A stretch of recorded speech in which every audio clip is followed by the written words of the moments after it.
എന്റെ ഉണ്ണിയെ എന്തു പണിയാ നീ കാണിച്ചത്? എവിടേക്കെങ്കിലും പോകുമ്പോ ഒന്ന് പറഞ്ഞിട്ട് പോയിക്കൂടെ? ആദ്യ കാരണം അച്ഛൻ ഇതുവരെ കിടക്കെന്ന് എണീറ്റിട്ടില്ല. എങ്ങോട്ടാണ് പോകുന്നതെന്ന് എനിക്ക് തന്നെ നിശ്ചയില്ലായിരുന്നോണ്ടാ പറയാതിരുന്നത്. ചെന്നെത്തിയത് പയ്യന്നൂരാ.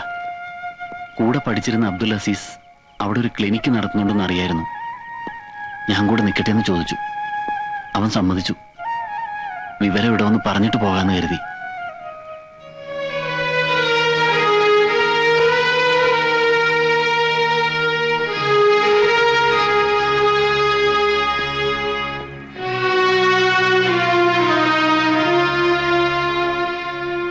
വേറെ വഴിയില്ല അച്ഛാ. വലിയ പ്രാക്ടീസ് ഒന്നും കിട്ടിയെന്ന് വരില്ല. എന്നാലും തൽക്കാലം ഈ നാട്ടിൽ നിന്നൊന്ന് രക്ഷപ്പെടാലോ എന്ന് കരുതിയ. എല്ലാം സ്വയം അങ്ങ് തീരുമാനിച്ചു.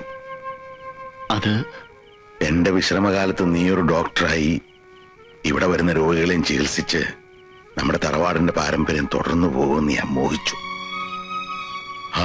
എല്ലാവർക്കും അവരവരുടെ കാര്യമാണ് വലുത്. 32 കൊല്ലം ഉപ്പും ചോറും കൊടുത്തു വളർത്തി നിന്റെ ചേട്ടൻ എന്നെ ഒരു ശത്രുവായി കണ്ടി പടിയിറങ്ങി. നീ ഇപ്പോ വയസ്സായ ഞങ്ങളെ രണ്ടുപേരെയും വിട്ടുപോവായി. ഒന്നും ആലോചിക്കാഞ്ഞിട്ടല്ല അച്ഛാ. ഇനി എന്ത് വിശ്വസിച്ചാ ഞാൻ ഈ നാട്ടില്? നീ പഠിച്ച വൈദ്യശാസ്ത്രത്തിൽ നിനക്ക് വിശ്വാസമുണ്ടോ? ഉണ്ട്. എങ്കിൽ എവിടെയും പോണ്ട. എനിക്കറിയാം നടന്നതൊക്കെ ചതിയാണ്. ഞാൻ വഴി കണ്ടുവച്ചിട്ടുണ്ട്. നീ സമാധാനിക്ക.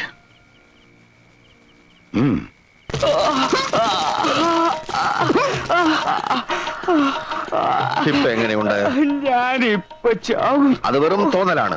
ഈ ധൂമ ചികിത്സ ഞങ്ങളുടെ സിദ്ധവൈദ്യത്തിലെ ഒരു പ്രധാന ഇനമാണ്. നിങ്ങളുടെ തലവേദനയുടെ അവസാനത്തെ ദിവസമാണെന്ന് പരമാനന്ദ ഗുരുവെ ധ്യാനിച്ച് വിശ്രമിച്ചോളൂ. പൊയ്ക്കോളൂ. അടുത്ത ആള് വരിക.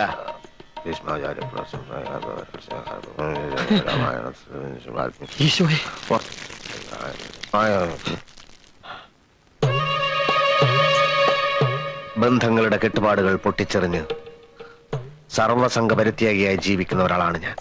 ഇവിടെ വന്ന് എന്റെ സ്വൈര്യം കെടുത്തരുത്. ഞാൻ ബന്ധുവായിട്ടല്ല രോഗിയായിട്ടാ വന്നിരിക്കുന്നത്. എന്റെ ഇടത് കൈ നിർജീവമാണ്. അങ്ങ് വലിയ സിദ്ധവൈദ്യനാണല്ലോ. സെക്കൻഡ് വെച്ച് രോഗങ്ങൾ മാറ്റുന്ന സിദ്ധവൈദ്യൻ. എന്റെ ഈ കൈ ഒന്ന് ജീവനുള്ളതാക്കി തരണം. ഇടഞ്ഞു നിൽക്കുകയായിരുന്നെങ്കിലും ഒടുക്കം വൈദ്യർക്കൊരു രോഗം വന്നപ്പോ സ്വാമിയുടെ അടുത്ത് തന്നെ വരേണ്ടി വന്നല്ലോ. അതാ ദൈവത്തിന്റെ കളി. കൈ കുഴഞ്ഞുപോയ ഒരു രോഗിയെ കണ്ടാൽ എനിക്ക് മനസ്സിലാവും പരീക്ഷണത്തിനാണ് വന്നതെങ്കിൽ അത് വേണ്ട. സ്വന്തം കൂടപ്പുറപ്പിന്റെ കഞ്ഞികൂടി മുട്ടിച്ച് നിന്നെ ഒരു പാഠം പഠിപ്പിക്കാൻ തന്നെ വന്നതെന്ന് കൂട്ടിക്കോ. ഓഹോ, അപ്പൊ അതൊക്കെയാണ് രോഗത്തിന്റെ ലക്ഷണങ്ങൾ. നമുക്കിത് നിഷ്പ്രയാസം മാറ്റിക്കളയാം. ആദ്യം എന്റെ ഗുരുവിനെ വന്ദിക്കണം, പിന്നെ എന്നിൽ വിശ്വാസം അർപ്പിക്കണം. എനിക്ക് പൂർണ്ണ വിശ്വാസമാണ്. എങ്കിൽ മിനിറ്റുകൾക്കകം ഈ കൈ വീശി വീശി നിങ്ങൾ ഇവിടുന്ന് തിരിച്ചു പോകും.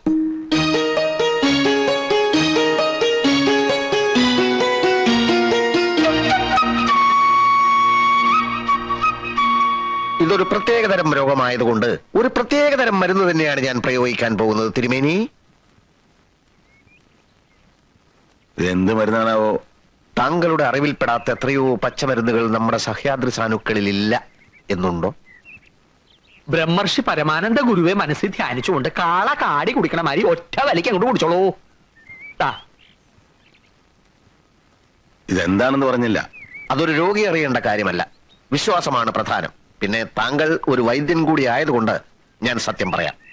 ഇത് ഉമ്മത്തിൻ കായ അരച്ചു കലക്കിയതാണ്. എടാ ദ്രോഹി, ഇരിക്കാനാ പറഞ്ഞത്. ഇവിടെ എന്റെ നിയമമാണ്. മരുന്ന് കുടിക്കൂ. ഉമ്മത്തങ്കായ അരച്ച് കലക്കി കുടിച്ചാൽ ചത്തുപോകുന്ന ആർക്കാണ് അറിഞ്ഞുകൂടാത്തത്? ഉമ്മത്തിൻകായ വിഷമാണെന്ന് എല്ലാവർക്കും അറിയൂ. പക്ഷെ ഈ പ്രത്യേക വാതരോഗത്തിന് ഉമ്മത്തിൻകായ ഔഷധത്തിന്റെ ഫലം ചെയ്യുന്ന പലർക്കും അറിയില്ല. ഓഹോ, എന്നാ തിരുമേനി ഇതിന്നൊരു കവളം കൊണ്ട് കുടിക്കുക. എന്നിട്ട് ഞാൻ കുടിച്ചോളാം. വാതരോഗം ഇല്ലാത്തയാൾ ഇത് കുടിച്ചാൽ അപ്പ തട്ടിപ്പോകും. താങ്കൾക്ക് വാതരോഗമുണ്ടല്ലോ, അതുകൊണ്ട് ധൈര്യമായി കുടിച്ചോളൂ. കഴിക്കൂ.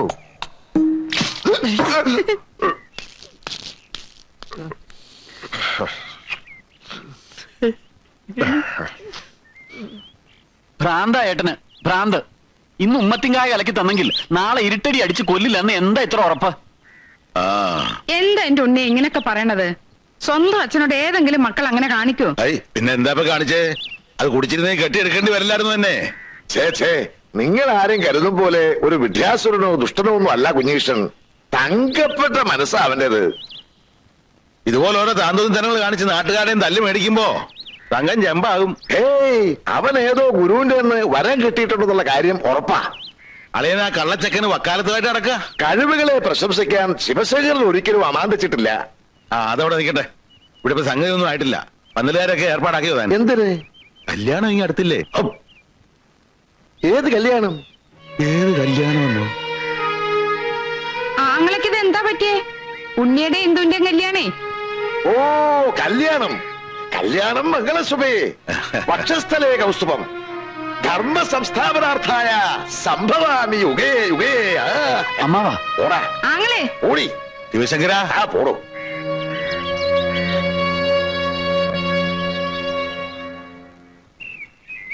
എന്റെ കർത്താവ്, ഇതൊരു മെനക്കെട്ട ജോലിയാണല്ലോ. കിട്ടി.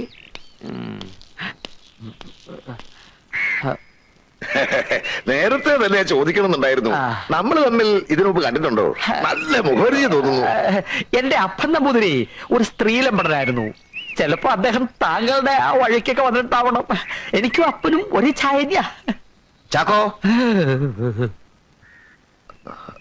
ഏത് ആ മുറിയുടെ മൂലയിലുണ്ടായിരുന്ന ചാക്കോ? അതിൽ തുളസിയിലായിട്ട് വെച്ചിരിക്കുക. അതെ, ആ ചാക്കോ തന്നെ. ആ സ്വാമി, ഒരു മഹാരോഗി നേരം തെറ്റി കാണാൻ വന്നിരിക്കണു. അയാളോട് പരിശോധന സമയത്ത് വരാൻ പറയൂ. കുഞ്ഞീഷ, കഴിഞ്ഞതൊക്കെ മറക്കണം. ഒന്നുമില്ലേലും ഞാൻ നിന്റെ അമ്മാവനല്ലേ? സർവസംഘപരിത്യാഗിയായ നമുക്ക് അമ്മാവനില്ല, അമ്മായിയില്ല, അമ്മയില്ല, അച്ഛനില്ല. ഒടുവിൽ പറഞ്ഞത് ശരിക്കും സത്യമാണോ സ്വാമി? ഒന്ന് മാത്രം എനിക്ക് അറിഞ്ഞാ മതി. നിനക്ക് ഇപ്പോഴും ഇന്ദുവിനെ ഇഷ്ടല്ലേ? ഹേയ്, വന്ന കാര്യം വളച്ചു കെട്ടില്ലാണ്ട് പറഞ്ഞു തൊലയ്ക്ക് മനുഷ്യ.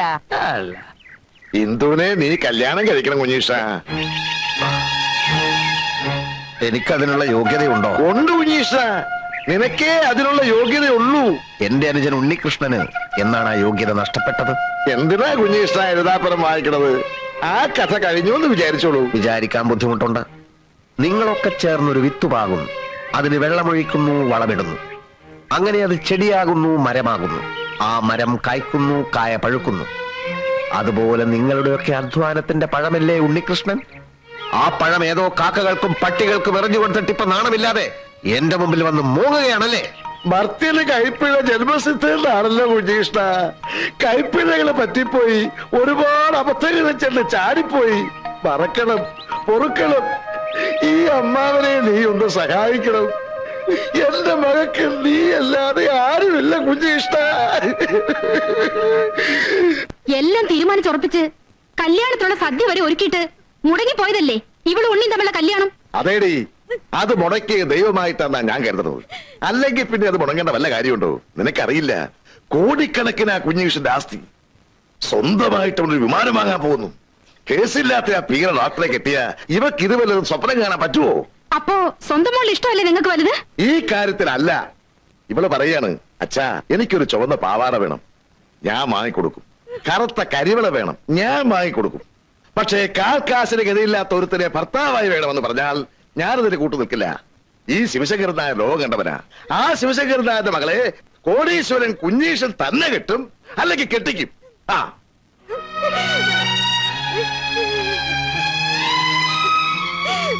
മോള് വിഷമിക്കാതെ.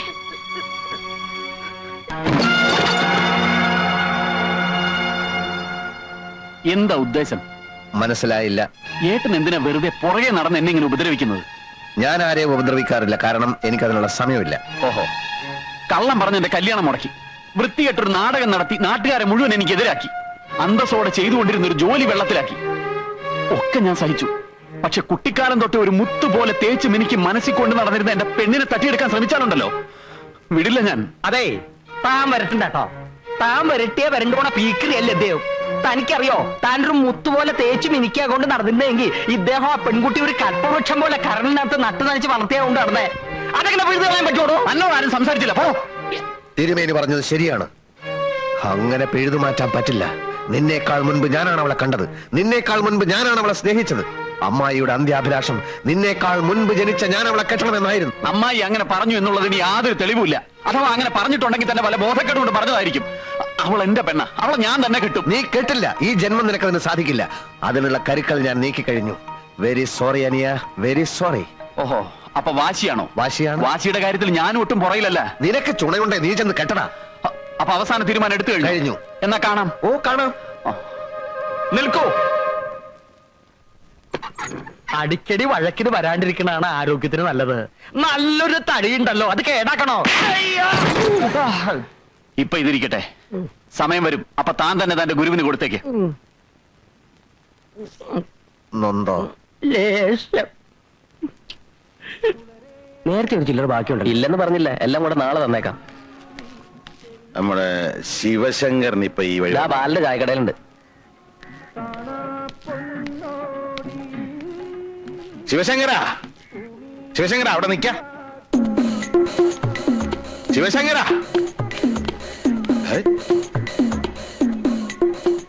ഓം ബ്രഹ്മർഷി പരമാനന്ദ ഗുരുവേ നമഃ.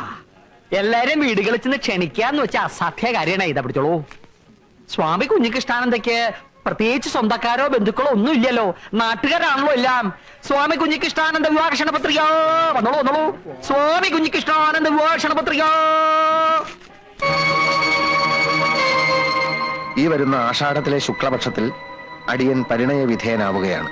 വധു കുമാരി ഇന്ദുലേഖ. ചൈതന്യവത്തായ ഈ മുഹൂർത്തം ധന്യമാക്കുവാൻ താങ്കളുടെയും കുടുംബത്തിന്റെയും സവിശേഷ സാന്നിധ്യം അടിയൻ കാംക്ഷിക്കുന്നു. സ്വാമി കുഞ്ഞീഷ്ണാനന്ദ.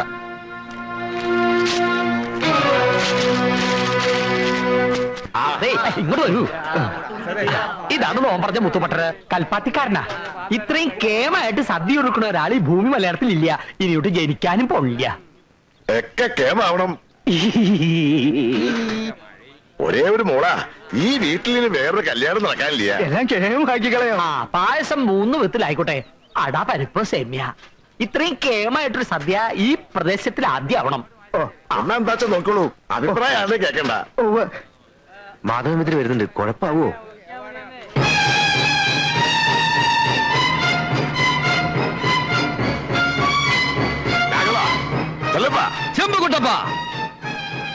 വേണ്ടാ തീരത്തിന് വന്നാൽ കയ്യും കാലും തല്ലി മുടിച്ച് ദൂരെ കളയും ഞാൻ. ഈ ഇളം പ്രായത്തിൽ ചാവാൻ തന്നെ തീരുമാനിച്ചിട്ടുള്ള വരവാണല്ലോ ഇത്.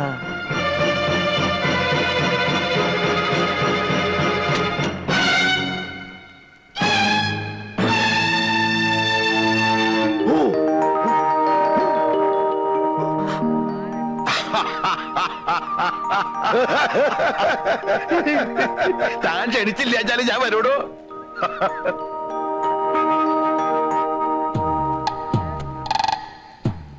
ആരുടെ കല്യാണം നടക്കണേ? എന്റെ മക്കളുടെയാ. അതെനിക്ക് തന്റെ കഴിച്ചിട്ടൊന്നും വേണ്ട. ഏതായാലും എല്ലാം ക്ഷമിച്ചളിയം വന്നല്ലോ, എനിക്ക് സന്തോഷായി. ആ, എന്റെ മോളെവിടെ? അവൾ ഇത്തിരി വിഷമത്തിലാ. ആ. ഞാൻ പറഞ്ഞു മടുത്തു. ഇത് തല്ലാനും കൊല്ലാനൊന്നും എന്നെ കൊണ്ട് വയ്യ. വിഡ്ഢിത്തം പറയാടോ. തല്ലിയും കൊല്ലുന്നല്ല വേണ്ടത്. അനുനയപൂർവ്വം കാര്യങ്ങൾ പറഞ്ഞ് സമാധാനിപ്പിക്കാം. ഞാൻ അവളെ ഒന്ന് കാണട്ടെ.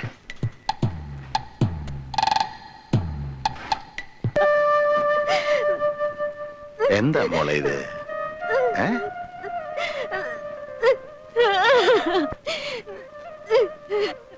അങ്ങ് പുറത്തേക്ക് മാറി നിൽക്കുക. ഞാൻ എന്റെ മോളെ കാര്യങ്ങൾ പറഞ്ഞ് മനസ്സിലാക്കിക്കോളാം.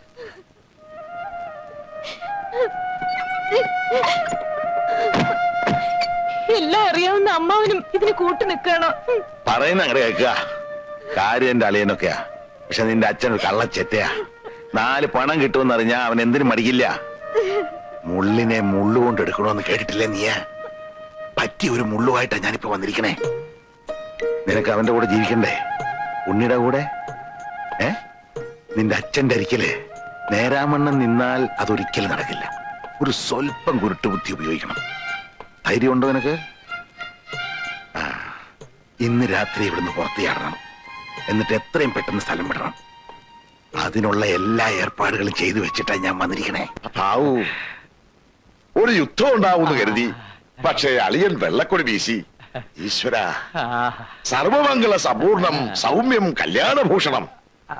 സ്വർണ്ണ പാത്രസ്യ ക്ഷീരസ്യ പാഷാണം ബഹുമാരകം. മനസ്സിലായില്ല.